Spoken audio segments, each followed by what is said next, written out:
Hello and welcome to the Actual Magicians. Yes, I am an Actual Magicians bookshelf series. This is the third episode in our series of top 100 tarot decks or cartomantic decks. And today I'm going to be covering numbers 21 to 30. And I'm particularly going to be talking about the history of tarot. And a lot of it is covered in our book Tarot Time Traveller. And myself and my co-author Tarly Goodwin, Tarot Time Traveller.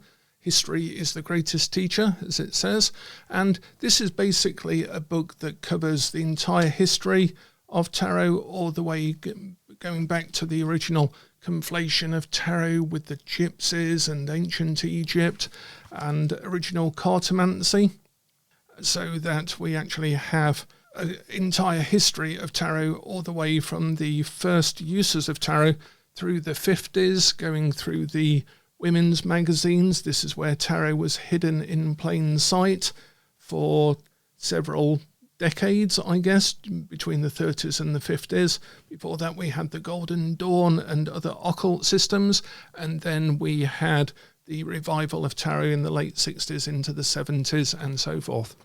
So tarot is an entirely relatively new oracular system. It's a relatively new divination system. We have other systems, for example, those of you who saw my first video will recall my little bags that I had when I was 13, and I had tarot in one bag. I had the runes in another bag. This is my original set of runes. I think it's the Ralph Blum set. And we also had I had a set of coins for I Ching reading, because I also read the I Ching as well as runes and so forth. Now, the interesting thing is, whilst the I Ching is an actual very ancient oracular practice, with a long history going back several thousand years, I think, the runes are not. The runes are an entirely modern contrivance. Whilst there was a runic language and a runic system of writing, it wasn't really used for divination in the way we've come to understand it recently, and that was entirely made up in the sort of 70s, 80s, I think. So it's really runes as a divination system in this sense is an entirely recent development. But all of the developments for cards will be found in Tarot Time Traveller. Now, this book is actually out of print from Llewellyn. They decided to return the rights to us because it wasn't selling as well as some of the other titles, I guess. I don't know exactly why, but I do believe that there is a interest in tarot history, so I'd love to share that with you today. And whilst tarot and its history may be a little bit dull, I'm hoping to go through my top 10 decks in terms of history decks or historical decks. So these are within the top 100, but now we get a bit vague as to them being my top or favourite decks. This set is historical decks, and I'm not going to include this deck because it's a sort of divination deck, but this, what appears to be a little bookcase, or maybe even a cigarette case, is actually a very old cartomantic deck of cards. So inside the deck here, this is a historical item, so I'll have to handle it very carefully, is a very, very old deck of playing cards indeed. So you can see this like the house.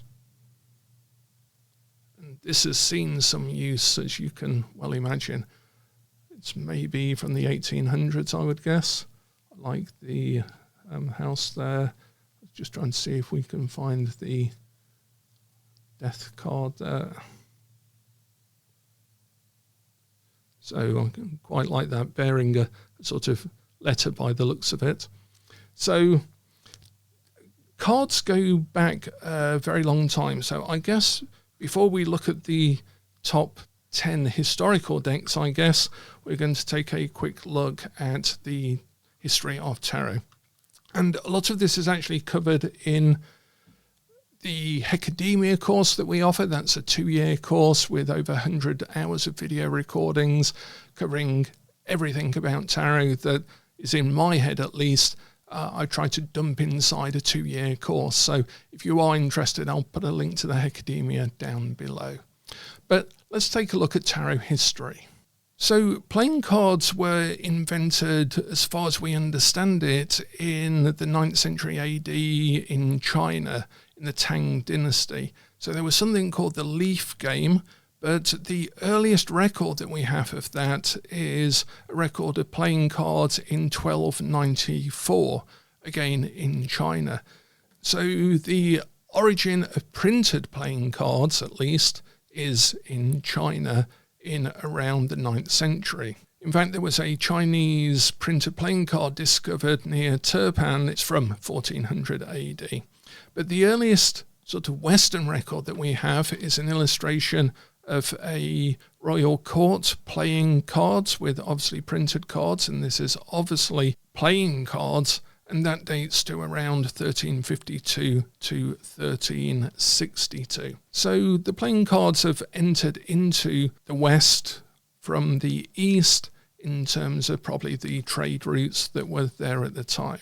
But our story with tarot doesn't really start until about 500 years ago, and there were playing card decks called tarocchi, and these were popular in Europe, and so that's really where our journey starts with the tarot as a set of cards.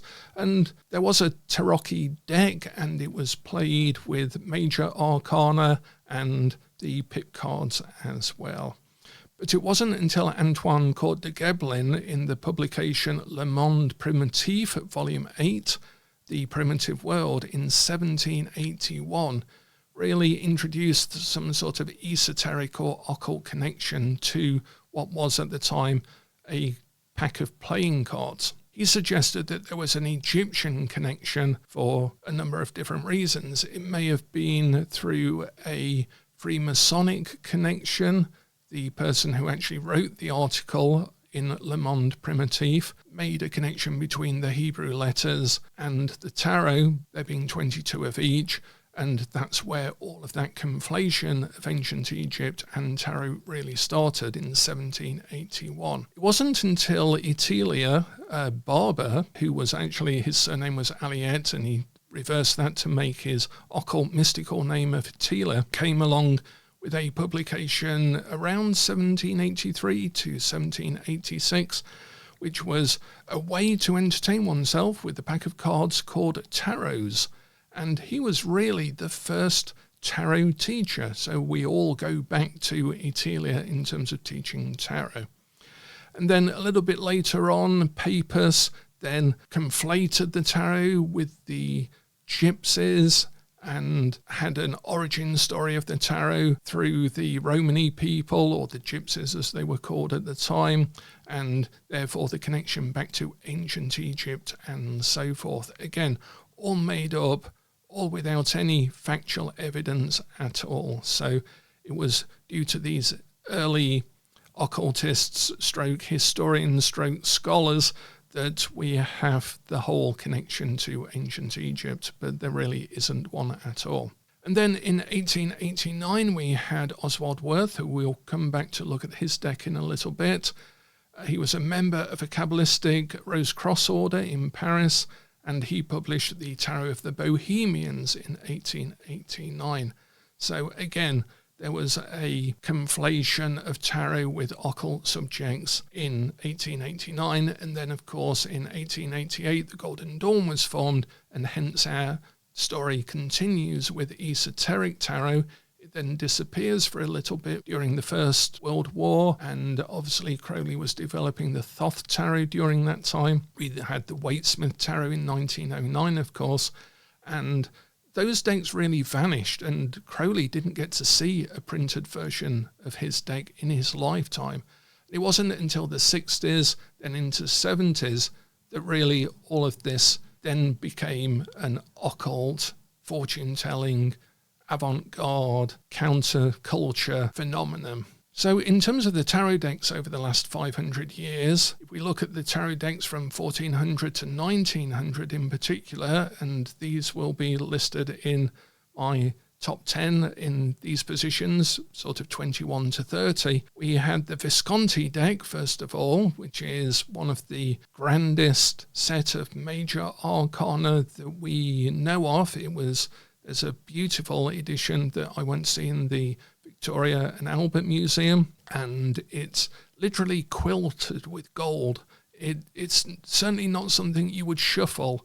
It's something that you would show off your wealth with, and this is really what these decks were used for, and perhaps to provoke poetry around the table. Who knows?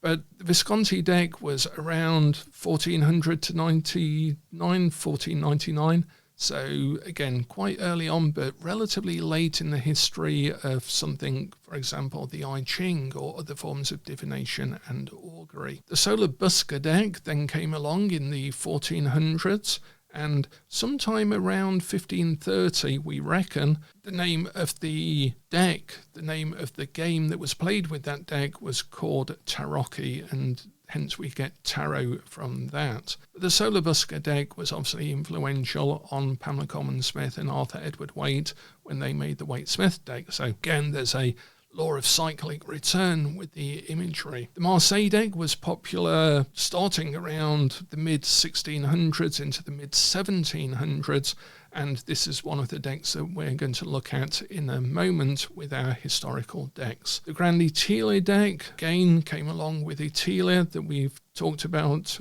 a moment ago in terms of being the first occult teacher, and there was a sort of Petit Etteilla, Grand Etteilla deck, which also we're going to take a look at. Then the 1JJ Swiss deck, which is actually my number one top tarot deck, as we saw because of my personal connection in the first episode, so we've already covered that deck, but that was towards the end of the 1800s, and then of course we then bring it into the early 1900s with the Waite-Smith deck. Now, the Golden Dawn deck is one of the decks that we're going to take a look at, but this was never really a deck. It certainly was never published or even self-published or created, as far as we know, by the members of the Golden Dawn. It was studied, but it wasn't necessarily a deck itself. So we'll come back to that and talk about that as we conclude this present video. So just before we commence going through our top 10 for this part of the sequence, decks number 21 to 30 in the historical range, I just wanted to mention a few books that you can refer to if you want.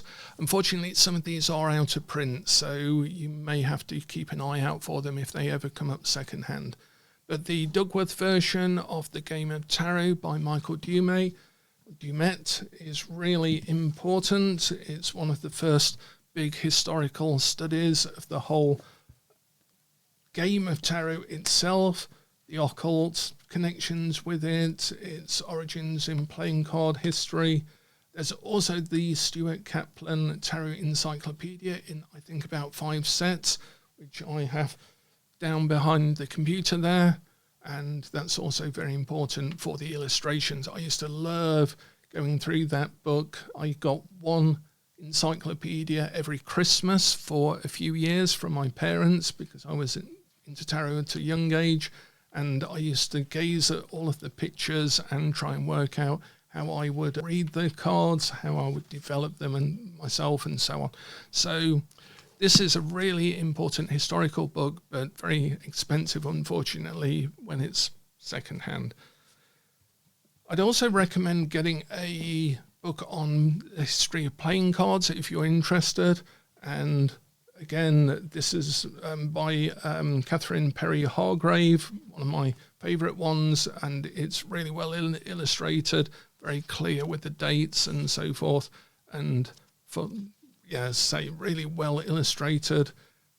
English playing cards in the collection of the United States Playing Card Company. This is a really essential book when it comes to tarot history and the history of card. Well, the sort of history of the playing cards that underpin our tarot history. And then in terms of other books, Tarot Symbolism by Robert O'Neill. That's a useful one on tarot history, symbolism. The Esoteric Tarot by Decker, and also a history of the Occult Tarot by Decker and Dumet.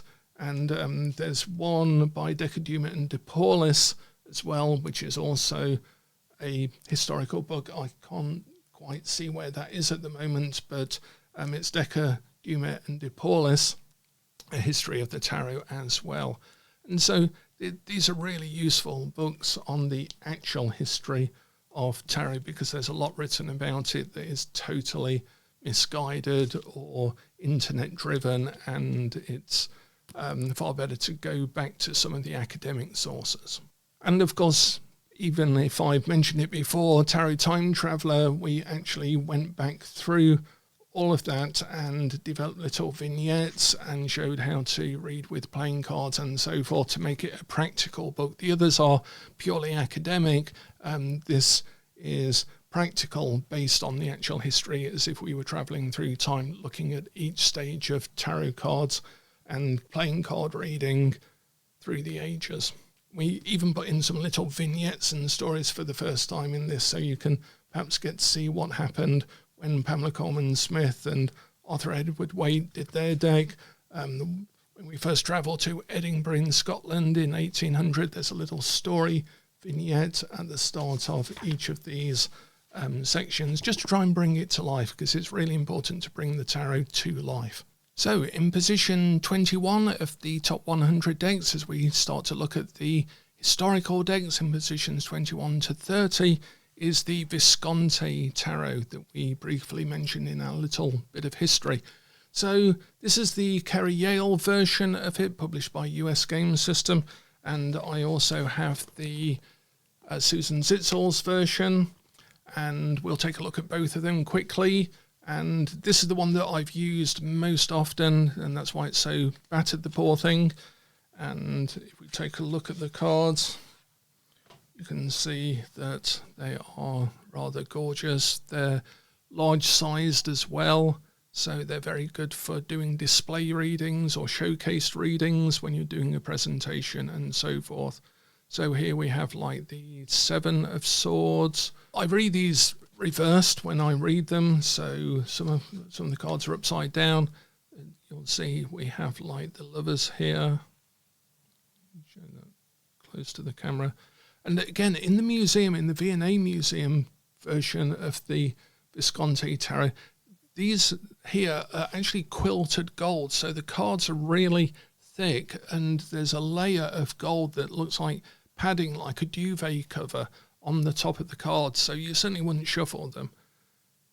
That hence perhaps accounts for some of the spotting on the printed version of the cards themselves. So there's the Lovers.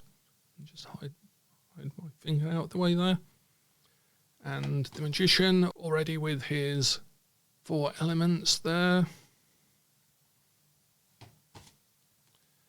And again, say I tend to read these with reversals as well. So we have cards like the Empress and so forth. But these are absolutely gorgeous cards, and you can see the inlay that is gold in the originals as well. So this is the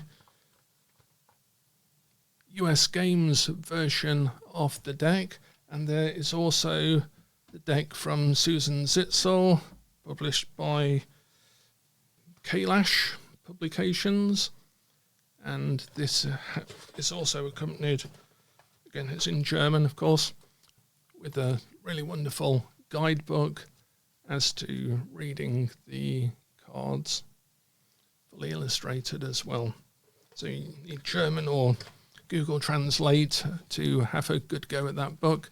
And again, these are bordered, but they are labelled as well, so that's useful. This is another version of the Visconti deck itself, slightly cleaned up version as well. So either of those two, particularly the US Games one, the Visconti deck is my number 21 in our series of Top 100 Tarot.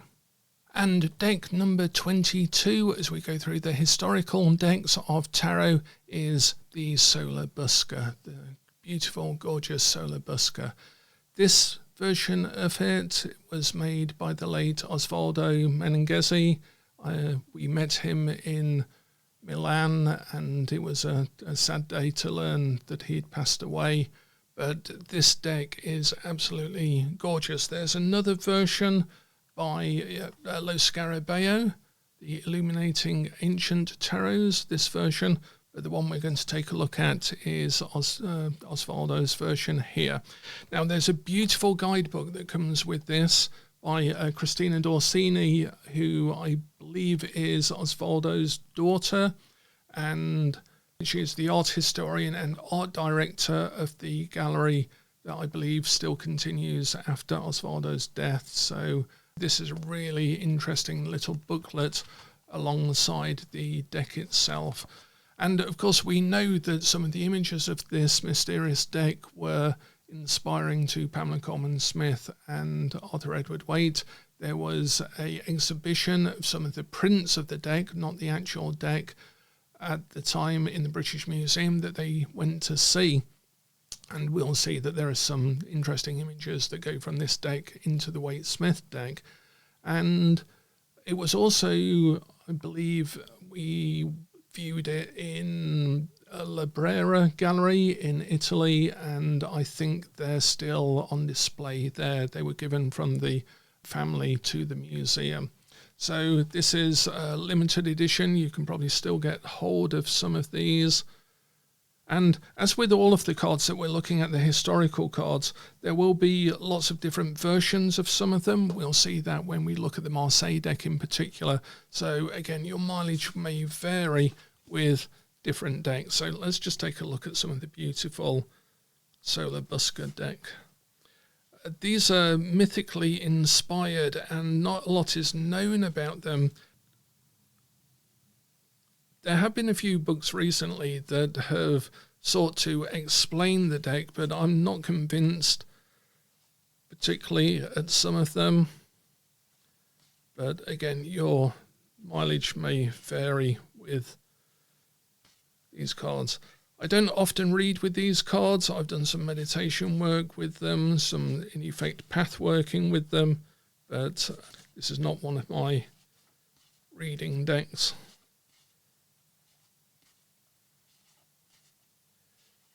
So that's the Sola Busca deck, a very, very beautiful deck. And that is number 22 in our list. Fittingly enough for the Sola Busca deck, number 22 in the list. Okay, and deck number 23 is the Minchiate Tarot, the 97 card tarot of the Renaissance.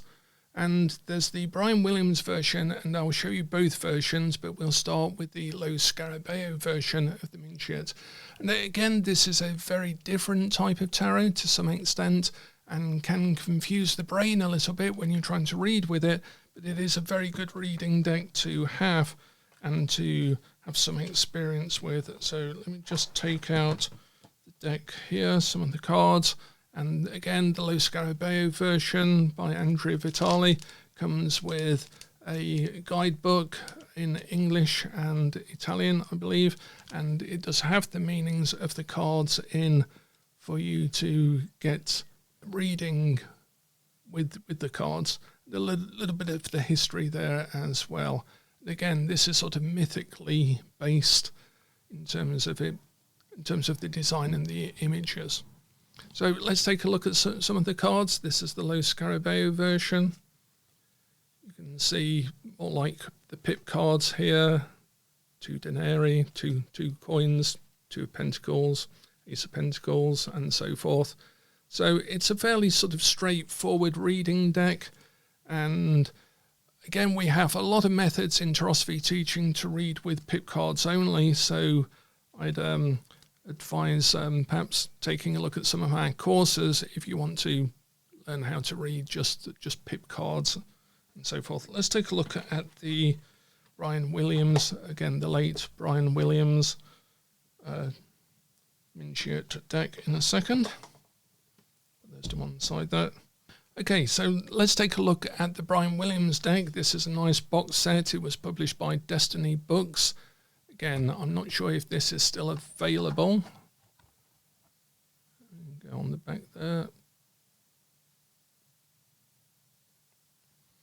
And again, this is really interesting reading deck. Brian Williams' version is a really neat and toned up, recoloured version of it, and really good to get to grips with if you're first learning to read the Minchiate. It comes with a gorgeous book. Let me take the book out here for you. So there's the book that comes with it. And again, divinatory meanings for the cards, notes on the illustrations, a bit of the history of the cards and so forth. But again, a really useful book. I like the fact that this deck includes the virtues and so forth. So again, it's a very, very powerful deck to do deeper readings with, and it takes you back to a sort of almost archaic form of reading the cards, which is really useful. So again, you can see that Brian Williams actually has also got the borders and the labels on them so that you can read a little bit more clearly the significance of the cards, particularly the symbolism on some of the minor cards, the zodiacal cards and so forth. It's an entire system all to itself, the Minchiate, and again, it's interesting that the Golden Dawn really didn't decide to use the Minchiate deck, which would be far more replete with astrological, Kabbalistic, alchemical, numerological significance, rather than the Tarot deck. So we might have had a very different world if the Golden Dawn had decided to use the Minchiate deck, and then Waite and Smith might have done a Minchiate Tarot rather than a Tarot. So that is the Minchiate deck. Again, two versions of it. I think the Lo Scarabeo one is really nice to read with, and the Brian Williams one is very good to get used to the deck with. So that's Minchiate Tarot, and that's in position 23 of our top 100 tarot. So in position 24 comes the Etteilla Tarot. And again, there are different versions of this, so I'll take you through some of the different versions. And we're going to particularly take a look at the Lo Scarabeo Etteilla version, which is the more recent one, although this is the deck that I used to read with. Again, when I first started, I guess, reading with tarot, the Grand Etteilla was one that I experimented with quite a bit. And as we've seen, Etteilla is our first ever tarot teacher, so this is a good deck to have in this position. This one, this Grimode version, comes with a little white book as well, which is quite useful. And again, I love the Etteilla deck for the borders, actually, strangely enough. I love the design of the borders and the fact that this has reversed meanings on it as well. And it's interesting that the Golden Dawn members used European tarot or Tarocchi decks for their readings. They didn't use the Golden Dawn Tarot because there was no such thing. There were notes for the Golden Dawn Tarot and illustrations and diagrams and layouts in the temple for the tarot, but there was never actually a physical deck of the tarot as far as we know. And I think there's a early deck that was discovered by Derek Bain of the, I think it was Westcott, and he'd actually written in English above the French or Italian, whichever deck it was that Westcott was using, one of the founders of the Golden Dawn. He'd written in the translation. So even the founders of the Golden Dawn actually used keywords, and they used them written on the card. So don't feel too bad if you need any help reading the deck. Even the founders of the Golden Dawn needed a bit of help. The Etteilla deck is a nice one to read with if you want to change from standard tarot. It's a nice one for voyage and travel. You can see it's the World card in effect. And you can see how these cards really start to influence our later decks. This is Stranger. It's more like the Messenger from the Lenormand cards, because there's a lot of crossover with the early decks. And what we have as tarot now is a sort of synthesis, really, of a number of different card or cartomantic systems, in effect playing card systems that then became, like with Etteilla, fortune-telling decks, specifically designed for fortune-telling. So that is the Grimard version. Let me just pop that back in. That's the one I've used most, hence its battered nature. And other versions, it is published as the Book of Thoth, confusingly. I think there's Lo Scarabeo as well. It's published as the Book of Thoth. Also, the Petite Etteilla, that's another Grimard version. But let's take a look at the Etteilla Tarot by Lo Scarabeo, this version of it. And again, your mileage may change with different decks. I still, even though this is a great version of the deck, I still prefer my old, terribly damaged version. And again, you can see a wonderful reproduction of the cover here. Again, it's the reproduction of the Grimard cover. And I think this is in French. Yeah, the booklet is in French. So again, a bit of either basic French knowledge or a little bit of Google Translate will help you along with this. Because, of course, when we look at the history of the tarot, it is a European deck. So it is not surprising that one might need a bit of French and German and Italian to read the cards or read the documentation that comes with them. So there's augmentation, fortune, early version of the wheel. You can see how then the Egyptian influence turns this into a sphinx on the top of the card. And this does come with a little essay in English on the cards themselves with the card meanings on it. So that's a wonderful Etteilla version if you want to get hold of an Etteilla version. Again, to really understand what you're doing with divination, what you're doing with cartomancy, even if you then go back to the Waite-Smith deck or the Thoth or your favourite, the Wild Unknown, whichever your favourite deck of the week, month or year might be, then it's good to have some basic grasp of the historical nature of the cards, because it really deepens your readings.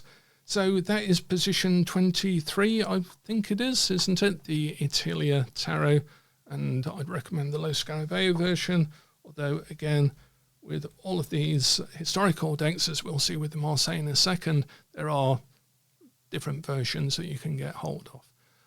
Get any version other than a knockoff, copyright, infringing, reprint, pirated version that unfortunately is still flooding the internets at the time of this recording, at least. So again, the Etteilla deck at position 23. So at position 25, we have the Tarot de Marseille, And again, this is the deck, arguably, that you'll have the most versions of or variations of. Here are just a few of the versions, and I'm going to take a look at some of the books that I recommend to go along with the Marseille deck if you don't want to read it entirely intuitively. So here are just some of the versions of the Marseille deck. But quite often when you get a cheap deck, it's often a rip-off of the Tarot de Marseille. This is a Grimard version, so this one isn't too knock-off-ish, if I dare say that. And it does have a useful booklet that comes with the deck itself. So you'll probably recognise these cards immediately, as they're often used in films and so forth. Again, because no one really has the copyright to the design. Although obviously you can't copy from someone's design of it. So this is the Hermit. Again, I tend to read these upside down as well, reversed. Magician. So you'll be fairly familiar with these. And again, there's not much of a jump between the Marseille and the Waite Smith and the Golden Dawn. So these are far closer to what we recognise as our tarot deck than some of the other decks that we've already looked at, some of the historical decks. There's more coherency towards what eventually becomes the tarot pattern in the Tarot de Marseille itself. So that's the Grimard version. Before we take a look at some of the other versions, let me show you some of the books that I'd recommend. So there are quite a few books written now on the Tarot de Marseille. Here are just a few of them that I would recommend. If you want a very interesting, poetic way of reading the cards, and also this thing can be mapped to other tarot card readings, I recommend Tarology by Enrique Enriquez, not to be confused with my own Tarosophy. This is Tarology, not Tarosophy. And Enrique has a very interesting way of approaching the cards, and it's a little bit surreal. It's based in surrealism, it's based on visual poetry, but it's an entirely interesting way of reading cards, and it comes up with very oracular sort of readings that can be, again, a little bit abstract, but can be very powerful as well. So Tarology is a totally interesting way of reading the cards in itself. You can also check out some of the works of Jodorowsky if you can dive into these rather deeply. They're entirely, let's just say, interesting. Again, I think the surrealism that has become associated with the Marseille deck is particularly from Jodorowsky's original sort of approach to it. In terms of a deeper reading of it, then our friend Russell's version, The Spiritual Roots of the Tarot. This particular book has been printed by Inner Traditions recently, and we were lucky enough to have a review copy from Russell. And totally forgotten that it's got our little thing at the back there, our little blurb for Russell. So I guess I should read that. Russell has presented a unique, coherent and persuasive model of the tarot as an illustrated key to the rose garden of the spiritual life. It has not been since the 1980 anonymous publication of Méditations sur les 22 Arcans Majeurs du Tarot that any similar wide-ranging spiritual survey has been essayed with the major arcana of the Tarot de Marseille. In following the Fool's journey through the frames of Cathar history, the Beatitudes in particular, I'd note, and other elements of Christian mysticism, the Spiritual Roots of the Tarot provides a timely and invaluable guide to a life lived in love and mindfulness. This is a really, really good book. We're always impressed with Russell's work. It's again, I think the Cathar Code is a little bit of a call to a sort of conspiracy idea, the sort of Da Vinci Code approach to tarot history, but Russell's profound understanding of the spirituality and life experience that's written into the cards is worth the price of the ticket alone, even if you're not interested in the Cathar history and its possible relationship to the cards. So I'd just add that as a footnote to recommending it, but very, very highly recommended, very, very highly recommended, as is Tarology itself. Now, other lesser-known book, well, this is a lesser-known book, Cherry Gilchrist's book, Tarot Triumphs, and I've used to find this very, very useful. It's very clearly written, very clearly illustrated, and that's on the Tarot de Marseille as well. And it goes a little bit further than divination, talks about some interesting layouts of the cards.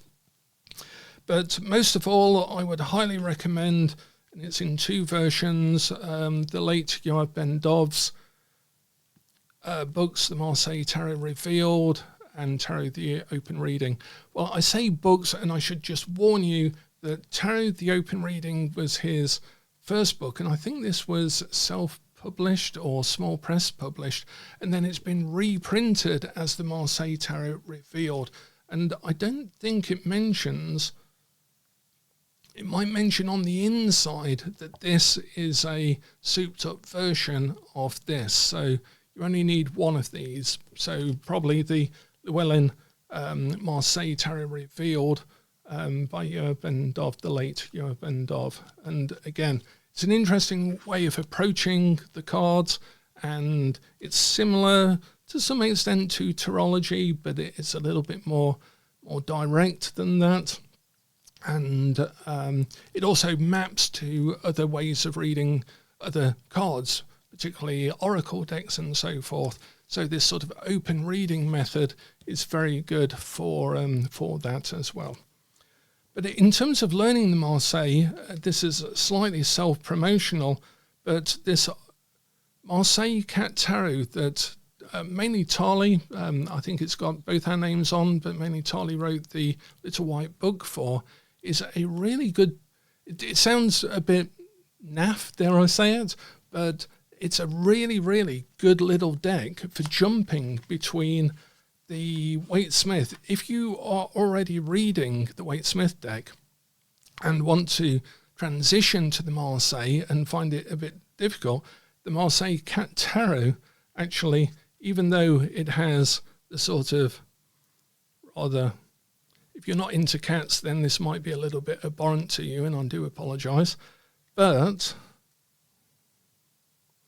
when we look at the minors, you'll actually see that the cats are playing around within the Marseille design. And it's that gives your brain the visual bridge back to the Waite-Smith. And again, I know some people might be a bit sniffy about the idea that you need more visual symbolism on the Marseille. Here we see the Ten of Wands, and we see the cat at the bottom struggling to hold them up. So you get that sort of visual symbolism. And again, I know some people may be a little bit sniffy about adding more symbolism to it, but this is a good training deck, really. It gets you from one version of the system to another. If you need some training wheels, you can just dive in straight to the Marseille and the pip card readings and so forth. But the Marseille cats will actually sort of help you make that transition if you're already deeply, deeply programmed by the Waite-Smith deck. So this is the Marseille Cat Tarot. Other versions are the Universal Tarot of Marseille, the Flournoy version, and the different versions of the Marseille deck tend to be named after the original French printers and designers. So there's the Jean-Claude Flournoy's version of the Jean de Dahl deck. So this is the name of the original printer, and then Jean-Claude has redone that version. There is a Artisan Tarot version. It's a very, very clean reprint. I'll show you some of that in a second. There is also a who published this one? I don't know who published this. Editions Le Tarot on the bottom there. That version of it. Now, the deck I actually use, well, I used for a long time a sort of knockoff version of it, in the sense of it came from some anonymous printer somewhere in France, I think, when I was living in Switzerland.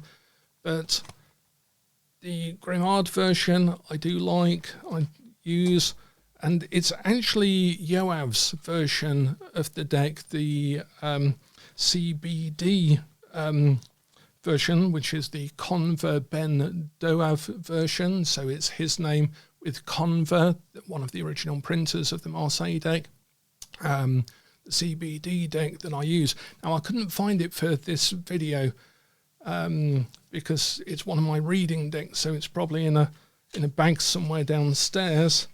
But I'll just show you some of the Artisan Tarot version. And so you can see where it's been restored from. and adapted. So this is a Jean de Dahl version, and these cards are very, very shiny in the sense of, I mean that in a Firefly reference, shiny as in very good. Not shiny, but they're very smooth, produced with a lot of love, this Five of Swords and so forth. So that is the Marseille Tarot, and that is my tarot number 25. In position 26, we have the Oswald Wirth Tarot deck, the original and only authorised Oswald Wirth Tarot deck. Well, that's not entirely true, but this is a sort of Kabbalistic based, I guess.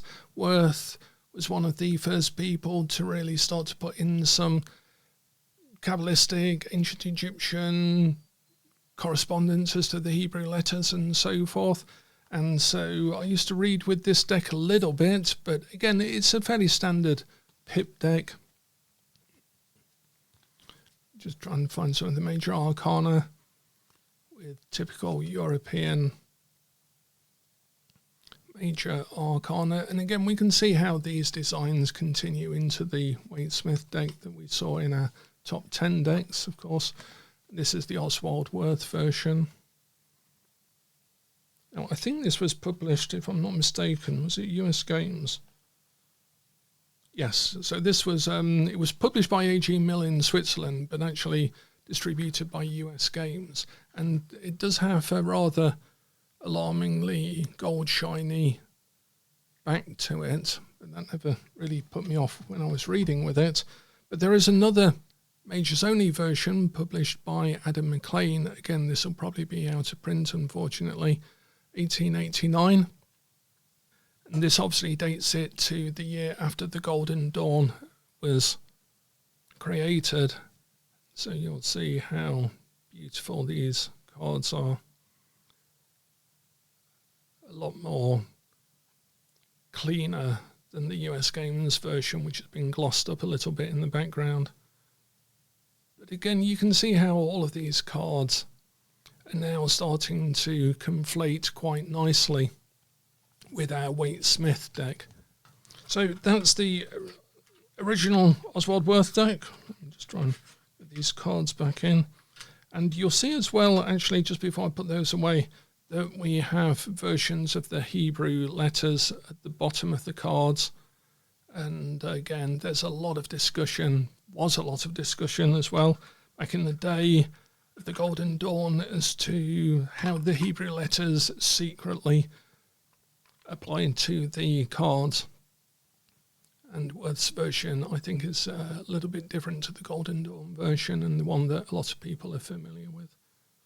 So that's the Oswald Wirth version. So the Oswald Wirth Tarot is deck number 26 out of the 26. And again, I tend to read these with reversals as well when I'm reading them. So deck number 27, we're now starting to get more interesting overlaps between the older pip-only card-playing decks that have been recast as fortune-telling decks into actual occult decks, for example, with the Wirth deck that we've just seen. This deck is the Manly Palmer Hall Augustus Knapp deck. This is a revised version of it, and this had been a reprint. I think it was maybe 10 years ago. My memory might have failed me on that. Let's have a look if it says when it was reprinted. 2013, so that was actually, yeah, about 10 years ago, so not too bad. And this was reprinted, I think, from the 1930s originally. I think it would have been the 1930s, the Manly Palmer Hall version. And so now we can see that we have got a far more, even though we do have pip cards, let me just try and get this into focus for you. So we have pip cards,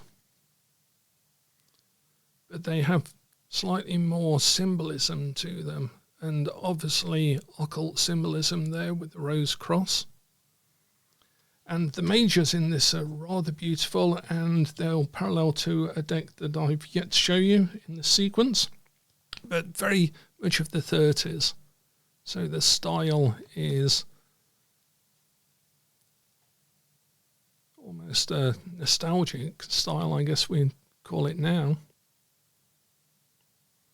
And so this is Manly Palmer Hall's design. J. Augustus Knapp doing the designs. Beautiful, beautiful cards, and delight to read with. Particularly when you want people to ask you, what deck is that?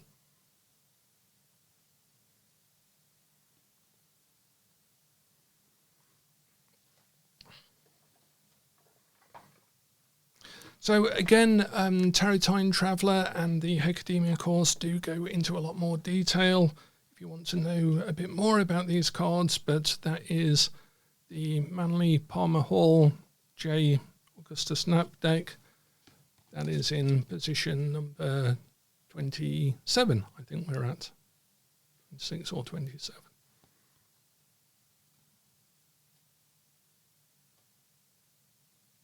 And in position 28, we have what are called the authentic English fortune-telling tarot cards, original design.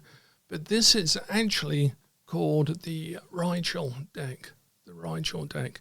And it says these are based on an original design from the 15th century to be found in the British Museum, introduced into England by pilgrims and crusaders, and represent a mystery tradition from ancient Egypt. And of course all of that is nonsense, but this deck is in effect, it is a, you'll know now from what we've studied so far in our real history lesson today, is a Marseille variant. If I find some of the major cards, so you can see some of the major cards here, we'll identify this as a Marseille variant. And so I quite like this because it claims to be such an authentic English deck from ancient Egypt. And in effect, of course, it's a Marseille variant. So number 28, and I sort of read with this quite a bit. It's one of my favourite sort of personal decks. Sometimes I use it for. I don't often take this out in the wild because it's a bit easy to damage. So that is number 28, the real authentic English fortune-telling tarot cards.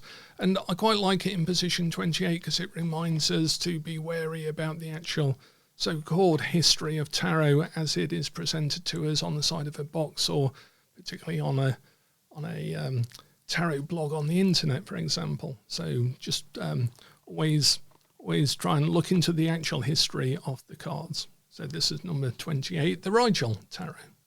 Authentic English, really is, from ancient Egypt. And I think a special treat for 29, seeing as you've borne with me through this entire romp through the history of the tarot, is this wonderful deck here, which we tend to call the Thomson Leng deck because it was published by the Thomson Leng publishers, who were publishers of these magazines that you can see here, in particular Women's Way or Woman's Way, and this was given away free with the magazine. And it really shows how the tarot was hidden in plain sight within women's magazines. If you hear people talk about having been taught by their grandma or something, their grandma was likely taught by the women's magazines of the day.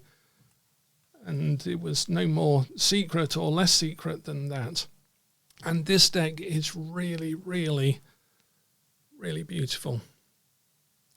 Like this little motif at the front, this little verse. You can see how wonderfully of its time this is. You can really tell it's from the 30s.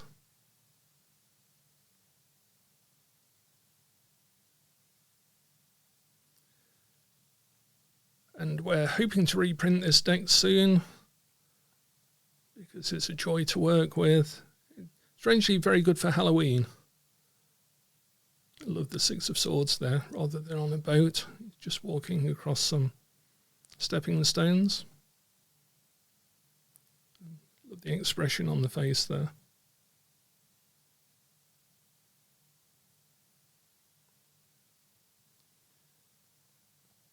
And this is quite interesting, the Eight of Swords here, because I always wonder why Pamela Colman-Smith drew the Eight of Swords as she did. And I do believe, I've come to believe, that it's because of the Perseus myth that the Golden Dawn used for the Lover's card, that she would have also been familiar with that teaching, that the Lover's card in the Golden Dawn was Andromeda being rescued by Perseus against the Kraken. And I don't know why I said that in a weird accent, the Kraken. But the Eight of Swords, I think, because I've tried to find Shakespearean references or other forms of reference to it, but obviously this artist, I think, knew what the reference was instinctively and put it in the card. This is far more clearly perhaps Andromeda waiting to be rescued by Perseus, waiting the Kraken at the shoreline. And so this is the thing that really made the link for me, and I thought Pamela Colman-Smith probably used the same idea as well. So Nine of Swords there. So that is number 29, the penultimate, and this is the Thomson Leng. You can sometimes find it for sale online. If you do, then snap it up. I think myself and Mary Greer were in the bidding war for the deck at one point, and then I think she won that one, and then I managed to snaffle up the next one that was seen in the wild, and that is the Thomson Leng. I think 1934, it's mid-1930s anyway, and this is deck number 29 in our sequence. And so now we're getting into more recent history. We're within the last century at least. But again, tarot's only had a 500-year history, so this is only in the last fifth of our history. And that is the Thomson Leng deck from the 1930s.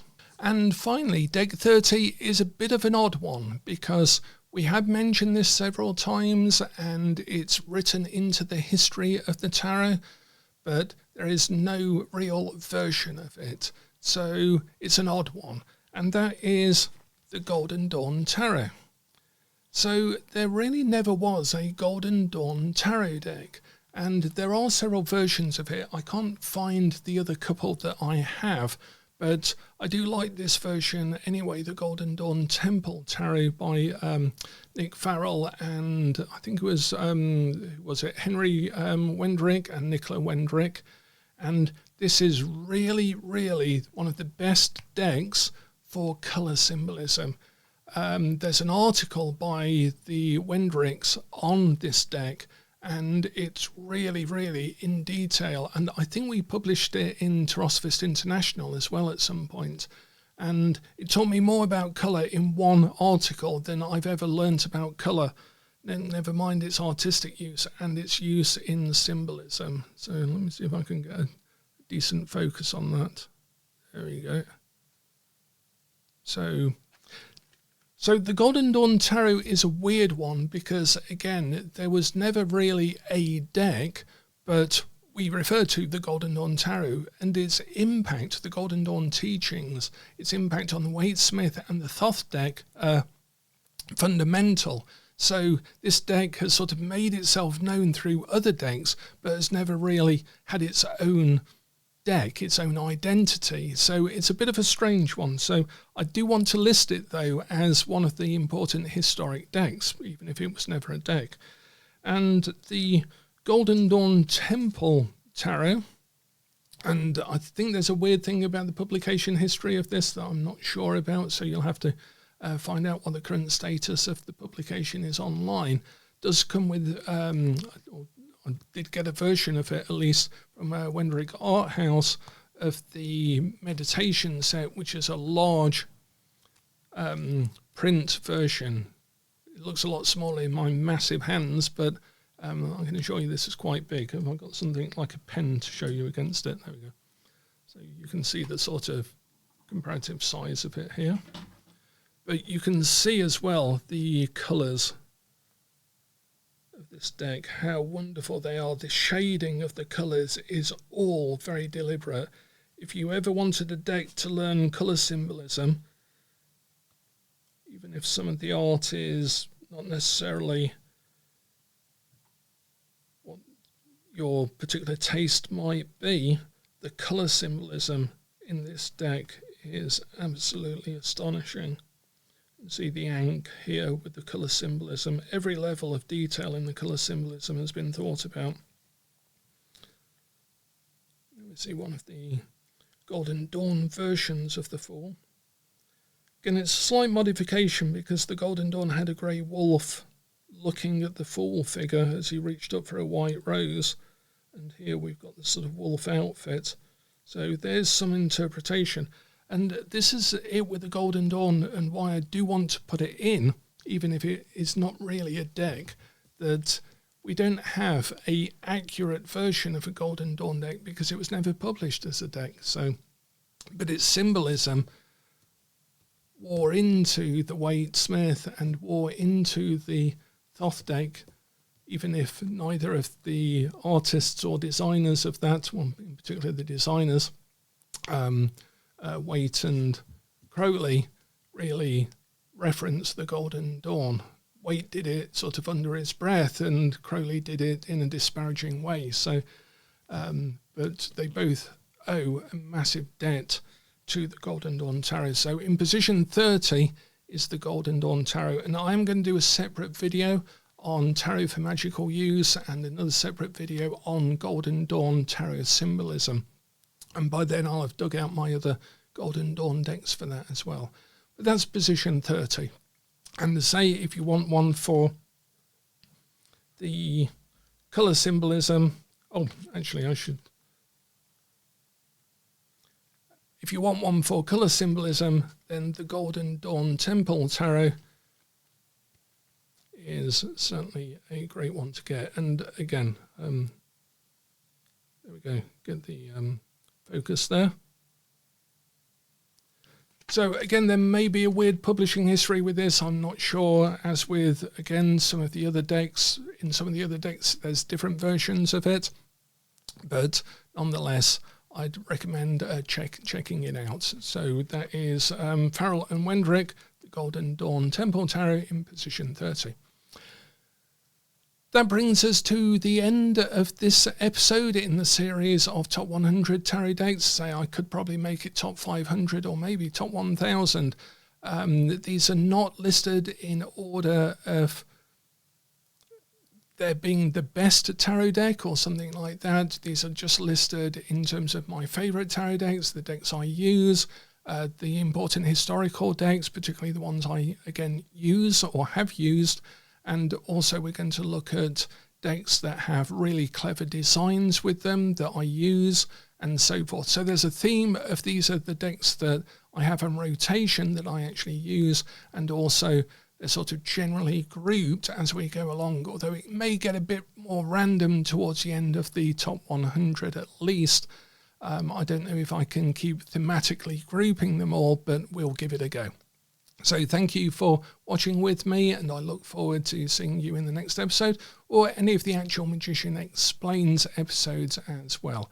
And I'll provide some links if you want to take any of our courses, which I've put a lot of research into over the years, and certainly I hope that they give the sort of accurate knowledge or current state of knowledge of the history of tarot as we understand it today. Thanks a lot. See you next time.